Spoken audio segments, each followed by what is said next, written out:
Alexandre Dubé. Aussi véridique et authentique que son information.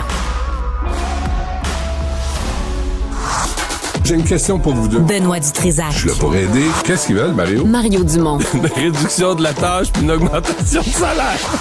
Ben, c'est cave. C'est des crapus. C'est cave, dire ça. Ils ont tellement tout. Non, ils ont déjà eu plus. La rencontre Dutrisac-Dumont. Fais un petit effort. Est-ce que vous avez reçu votre compte de taxes?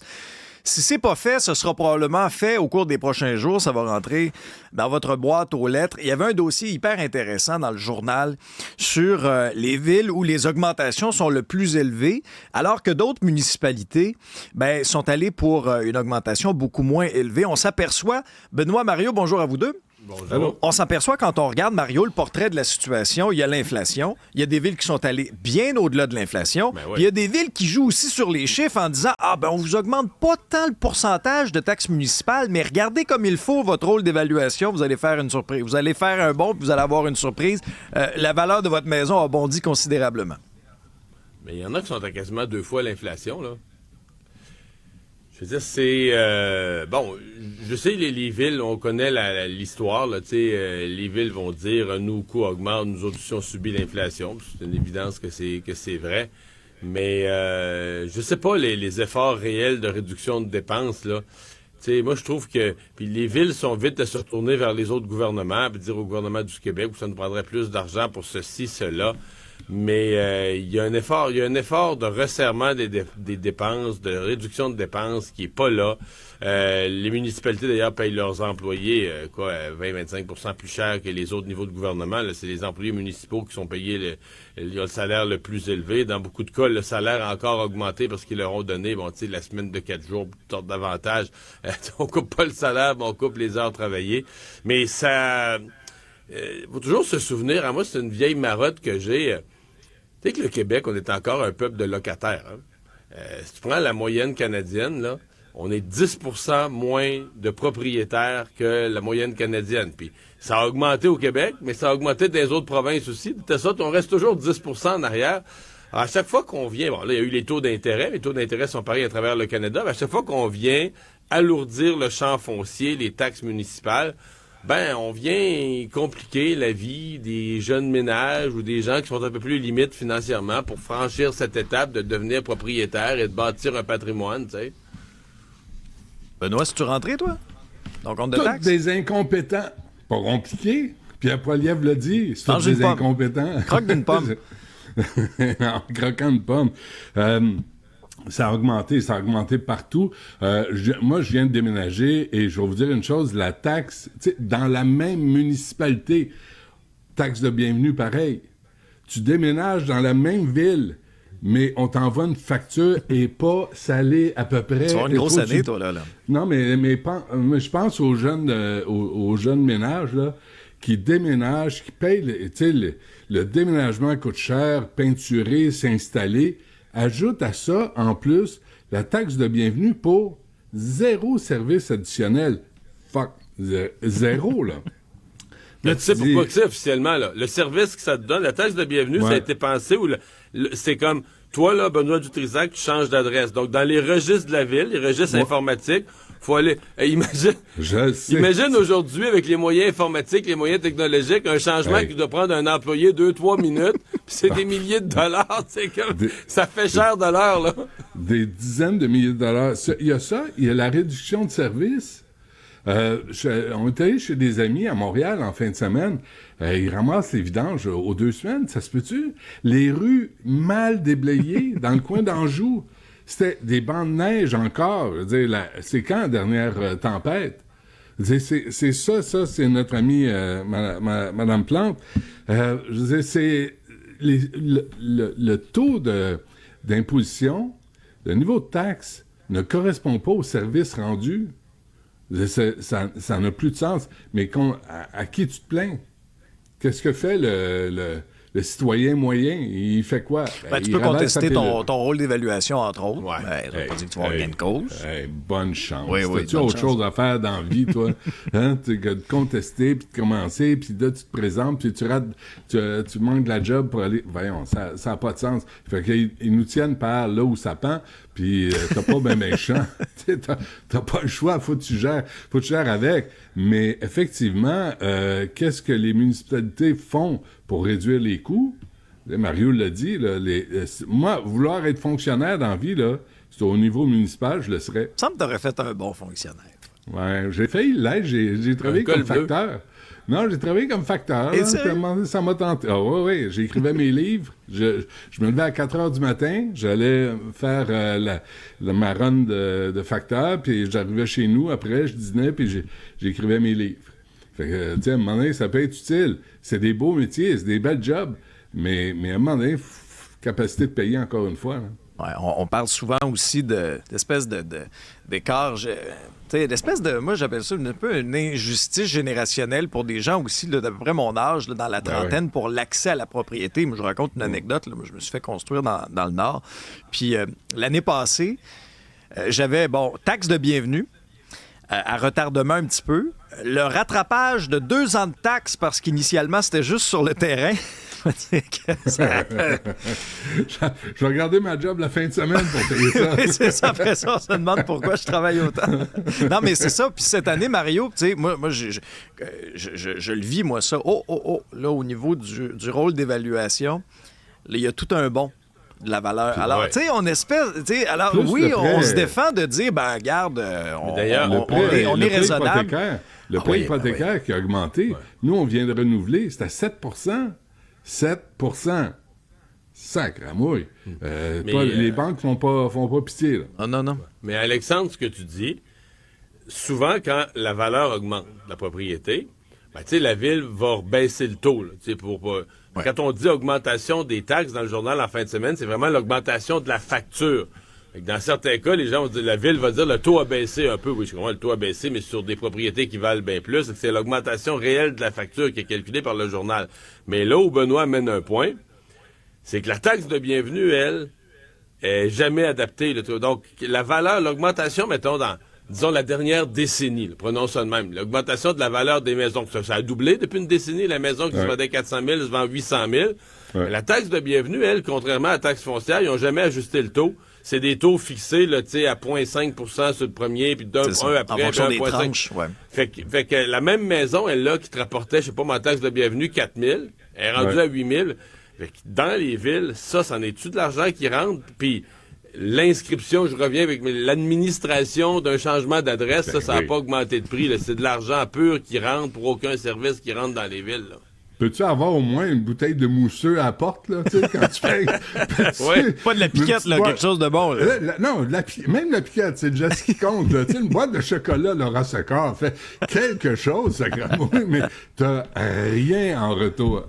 Fuck all. Ouais. Non, c'est ça. C'est une taxe qui porte mal son nom. Hein. On comprend le sens historique derrière ça. Puis le personnage, là... C'était Jean Bienvenu, hein? Voilà. C'était le ministre libéral, Jean Bienvenu. Ouais, c'est pas pour vous souhaiter la bienvenue, là. Désillusionnez-vous, c'est vraiment pas pour ça. Non, c'est le ministre des Affaires municipales qui a été nommé juge pour le récompenser tout de suite après. Merci beaucoup. C'est la taxe, es-tu sûr que tu veux pas rester locataire? T'es-tu bien les mauvaises langues... les mauvaises langues, moi je suis bien trop jeune pour m'en souvenir, c'est dans les années 70, mais les mauvaises langues disent que Robert Bourassa, il avait été nommé juge, là, il était passé de ministre à juge. Puis les mauvaises langues disent que Robert Bourassa le trouvait tellement bon politiquement, tellement habile politiquement qu'il l'avait sorti de son conseil des ministres pour le nommer juge. Hey, pendant qu'on parle des juges, oui. c'est à la une du journal, Benoît. Ben oui. Aimerais-tu ça, toi, être payé des millions de dollars pour rien faire? Mais pas juste ça. Avoir une augmentation de salaire. Ouais, en faisant rien. Une belle pension à part ça. Hey, 3,5 millions de dollars pendant 4 ans au juge Gérard Dugré, qui a un douteux sens de l'humour. Et là, ce qu'on comprend, c'est que le Conseil canadien de la magistrature, là, sont pas plus vite sur leur patin. Là. Ça fait 4 ans que ça dure, qui est payé à rien faire. Tu sais, même pas. On cherche des constables spéciaux là, dans les palais de justice. Tu sais, des préposés aux photocopieuses ou juste quelqu'un superviser les fax. Et on peut-tu le faire travailler, cet homme-là? S'il est plus bon pour être juge, là, s'il n'y a pas le jugement ou le discernement pour être juge, pourquoi on le paye à rien faire? Faites-le vider les vidanges quelque part dans les palais de justice, faites-le faire quelque chose. Mais c'est encore une fois, puis là, c'est parce qu'il s'est faufilé juste avant les changements à la loi. Mais un type qu'on paye sans rien faire, il y en a combien? Moi, on m'a dit, je vous dis ça de même, là. Mais on m'a dit, mais c'est de source pas mal sûre, là, qu'à la Sûreté du Québec aussi, il y a bien du monde payé à rien faire, mais 100, 150 000 par année, depuis des années, assis sur leur cul à ne rien faire, à la Sûreté du Québec. Fait que c'est comme un modèle à suivre au Québec. C'est là que le réveil à 2h30 du matin à tous les jours fait mal en entendant des affaires. Un peu, hein? Mais le malaise quand même parce qu'on comprend ce qu'il fait le juge. Benoît blâme le Conseil de la magistrature, mais le Conseil de la magistrature, il y a plus d'1 an, avait déjà dit, regarde, nous, on a ce qu'il faut, puis il doit être destitué. C'est qu'il l'a utilisé, et c'est là que tu te dis, ouais, c'est ça notre justice. Lui utilise les mécanismes de justice pour faire traîner tout ça. Il doit les connaître. Vous comprenez l'histoire? Pour se rendre aux 15 ans, ce que je comprends, c'est que lui, il veut atteindre le 15 ans. Ouais. Parce que là, à 15 ans, à 15 ans qu'il sonne, il y a la pension qui équivaut à près aux 2/3 d'un excellent salaire. Les 2/3, qui donnent 200 quelques mille par année. Ouais. Donc, en gros, là, si tu résumes ça, c'est un juge qui étire les procédures judiciaires de la façon la plus cynique qui soit. Là. Et on les paye, ces procédures judiciaires-là, Mario. Hein? On paye ses frais, là? Oui, ouais. C'est bien de le dire. Ouais. Donc, on le salue ce matin. Oui. Mes hommages. Oui. Mario, on garde un œil sur ce qui se passe en Europe parce que les agriculteurs sont en colère. C'est gros ce qui se passe. Ils veulent organiser une espèce de blocus autour de Paris. Il y a des milliers de policiers aussi dans les rues. Puis, au cœur des enjeux de tout ça, il y a toutes sortes de choses. Bon, la question économique, mais la question aussi des règles environnementales qui sont en train d'étouffer les agriculteurs. Ouais, et puis, tu sais, il y en a de toutes sortes, là. Ils payent plus cher leur diesel. Bon, au nom de l'environnement, ils payent plus cher leur diesel. Il y a toute une série de produits. Et, tu sais, tu écoutes, le sentiment, c'est d'être totalement... totalement incompris, laissé pour compte. On leur dit, des gens, des fonctionnaires ou des élus disent, ben là, vous utiliserez plus tel pesticide, tel herbicide, OK, mais pour faire telle procédure, on s'y prend comment? Ben là, ça, c'est pas notre problème. Tu sais, des gens qui connaissent rien, qui savent pas ce qui se vit sur le terrain, et qui leur fixent toutes sortes de règles, puis là, ben, ils ont pété les plombs. C'est carrément ça, là. C'est pas, on dit en France, parce que là, c'est la France qu'on surveille ces jours-ci, mais il y a la semaine passée, les portes de Brandebourg, là, au cœur de Berlin, en Allemagne, c'était plein de tracteurs devant la porte de Brandebourg, c'était plein de tracteurs. Il y en a eu aux Pays-Bas aussi. Il y a eu des manifestations jusque dans les pays de l'Est, jusqu'en Roumanie, en Pologne. Donc, c'est vraiment, là, ça se répand en Europe, cette colère des agriculteurs, qui, en passant, moi, je connais beaucoup d'agriculteurs au Québec, puis ils disent la même affaire, là. Je veux dire, mot à mot, t'entends de leur bouche les mêmes plaintes que au nom des bonnes causes pis de l'environnement, pis ça, mais qu'on leur impose toutes sortes d'affaires, dans certains cas qui sont même pas faisables.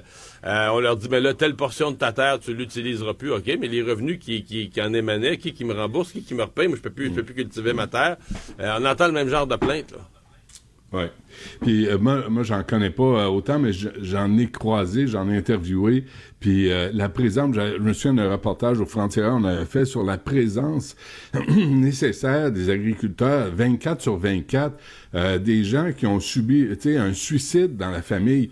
J'avais interviewé une femme, là, son mari avait eu un accident dans la grange. Écoute, il en est mort, mais le lendemain, elle a dû s'occuper des vaches, tu sais. La présence constante là, nécessaire pour faire ce métier-là, ça exige, ça demande le respect pour les agriculteurs, ce qu'on a ce qu'on n'a pas, là. Et ce que je lisais aussi là, sur ce qui se passe en Europe, là, c'est pas juste en France, en Belgique c'est pareil. Mario a fait la nomenclature des pays où ça se passe là. C'est aussi où va l'argent. Où va l'argent? Les gens disent, je me lève à 3 heures du matin, tu sais, je vais faire les vaches, et là, je vois des migrants débarquer, avoir accès à toutes les prestations sociales, à toute l'aide sociale, à toutes sortes de chèques, puis il faisait le calcul, tu sais, je fais avec 300 € par mois, puis il y en a ils viennent de débarquer, puis ils font 2400 € par mois. Fait que c'est sûr que les gens capotent, là, et les gens tracent la ligne, sortent le tracteur, là, demain, là, ils veulent bloquer l'accès à Paris, puis un marché alimentaire, là, puis s'ils bloquent ça, ce que j'entendais, c'est qu'ils en ont pour 3 jours. d'aliments en France, là, avant qu'il commence à avoir des pénuries. Alors, tu sais, c'est au centre de l'économie, c'est au centre de nos vies, puis vraiment, on les traite comme des malpropres. Et Mario, tu dis, on a à peu près les mêmes enjeux ici. Est-ce qu'un mouvement comme ça pourrait voir le jour chez nous aussi? Pour l'instant, ils ne sont pas en mode manifestation. Est-ce que ça va donner des idées à certains? Je le sais pas. Mais disons que si j'étais nos gouvernements, parce qu'en Europe, il y a quand même eu des décisions là, de l'Union européenne, des pays. Si j'étais nos gouvernements, je pense pas que c'est une bonne période là, pour piler sur le gros orteil des agriculteurs. Mais il parlait aussi de libre-échange, tu sais, puis la diminution de la production de lait au profit de la Nouvelle-Zélande. Puis, tu sais, moi, je connais pas le dossier à fond, là, mais ce que je lisais ce matin, c'est qu'il y a aussi un problème là, de l'Union européenne qui ont ouvert les frontières, puis là, c'est au plus fort la poche, puis fait que la valeur du lait, la valeur de la viande baisse sans arrêt parce que c'est une compétition déloyale qui débarque sur ton territoire. C'est sûr que ça va s'en venir ici. Puis, tu sais, Ottawa, là, surveillez-vous. Il y a 2 ans, c'était les camionneurs. Bientôt, là, ça va être les agriculteurs. On va-tu revoir un spa encore devant la Chambre des communes? Je sais pas. Je suis pas sûr que les agriculteurs soient portés sur les spas. Ils n'ont pas le temps. Mario? Ils n'ont pas le temps. Ils travaillent trop. Non, sacrément, ils n'ont pas le temps de niaiser. Là, ils se trempent comme une poche de thé. Hey, Benoît, as-tu mis à ton agenda la semaine de sensibilisation musulmane? Oui, monsieur. Oui, monsieur. Oui, monsieur. Moi, je me disais ce matin, là, c'est appuyé par, évidemment, Justin Trudeau, la mairesse Plante, Ruba Gazal, GND, Ahmed Hussein, le ministre du Logement, de la Diversité et de l'Inclusion, Marc Tanguay, Guy Gagnon. Après Guy Grenier, t'as Guy Gagnon, maire de Rimouski. On appuie ça une semaine pour faire connaissance. Là. C'est la semaine de sensibilisation musulmane. Très, très... Si vous allez sur le site, là, c'est pas mal en anglais, d'ailleurs. Puis là, je me dis, OK, Mme El-Gawabi, là, elle devrait être au registre des lobbyistes. Là, ça se peut pas. Moi, je regardais ça, là, il y a comme l'association des Tamouls catholiques. Est-ce qu'on pourrait avoir une semaine de sensibilisation pour les autres religions autres que l'islam, encore et tout le temps? Quand on parle de séparation de l'Église et l'État, il faudrait peut-être commencer à dire aussi, ça inclut séparation de la mosquée et l'État. Faut arrêter. Et là, tu as la mairesse Plante, jeudi dernier, qui a lancé cette semaine-là, comme si, tu sais, puis le 2 février, là, c'est Hijab Day. Là, toutes les femmes au Québec devraient porter le hijab parce que c'est un symbole de liberté. Mais on sait qu'en Iran, les femmes meurent, se font violer, se font battre pour s'affranchir du hijab. Mais ici, au Québec, à Montréal, on en fait la promotion. Ça c'est... Moi, juste 3 thèmes que j'aimerais qu'on ajoute à cette semaine-là. Vas-y. Je suis là pour aider. Les religions, source de conflit. Une petite conférence là-dessus. Se dissocier du Hamas et faire la promotion de la paix. Et sacrer patience aux enfants avec la religion. Puis en passant, 2 affaires importantes, là, critiquer cette semaine-là, ce n'est pas de l'islamophobie et ce n'est pas un appui à un crétin comme Alexandre Bissonnette. On n'appuie pas les terroristes qui tuent des gens qui prient tranquillement. C'est pas ça l'affaire. Mais à un moment donné, la mairesse Plante, as-tu autre chose à faire que la promotion d'une religion en particulier? Mario? Ben, c'est la même. Pour moi, c'est le même dossier. Pourquoi on a nommé à Ottawa une commissaire spéciale à l'islamophobie? Là? Je veux dire, est-ce que tu commences à catégoriser les racismes? Tu sais, c'est un peu ça. C'est OK, le racisme contre tel groupe, le racisme contre des gens de telle couleur. Je veux dire, à la limite, nommer un commissaire à la lutte contre le racisme, tu penses vraiment que c'est utile? Ça, c'est une autre question. Le fait de nommer un commissaire va donner va faire des miracles. Mais bon, si tu veux en nommer un, nomme le racisme sous toutes ses formes, là. Mais te rends-tu compte dans quoi tu t'embarques quand tu commences à découper là, ce qui serait le racisme là, par sous-groupe et au nom... Puis, on est obligé de penser que les gens qui font ça, ils font de la politique. Pourquoi ils nomment spécifiquement un groupe? C'est pour avoir leur vote, là. Mais dans le cas de Mme El-Gawabi, elle a accordé une entrevue à la presse canadienne, puis elle disait essentiellement la crainte de parler du conflit à Gaza, ça aggrave la douleur des musulmans canadiens. Bien, toujours des victimes.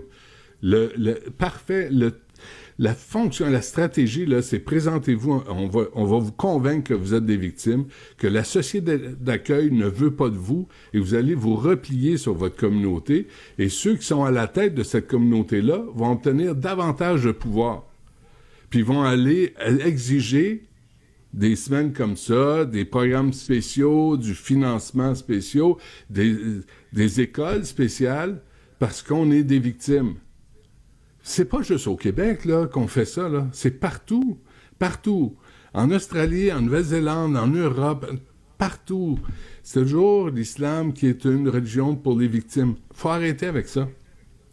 Faut arrêter avec ça. Il y a d'autres religions au Québec et il n'y en a pas une qui a des semaines de promotion comme ça, et surtout pas la promotion d'un symbole qui offusque, en tout cas, des féministes, qui offusquent des femmes qui se sont battues pour s'affranchir du patriarcat, puis de ne pas avoir le bonhomme, ou le cousin, ou le mononcle, ou le frère, te dire comment t'habiller, puis comment te comporter. Souvenez-vous des chafioles qu'on a vécues ici au Québec. Benoît, Mario, merci pour la discussion. Au revoir.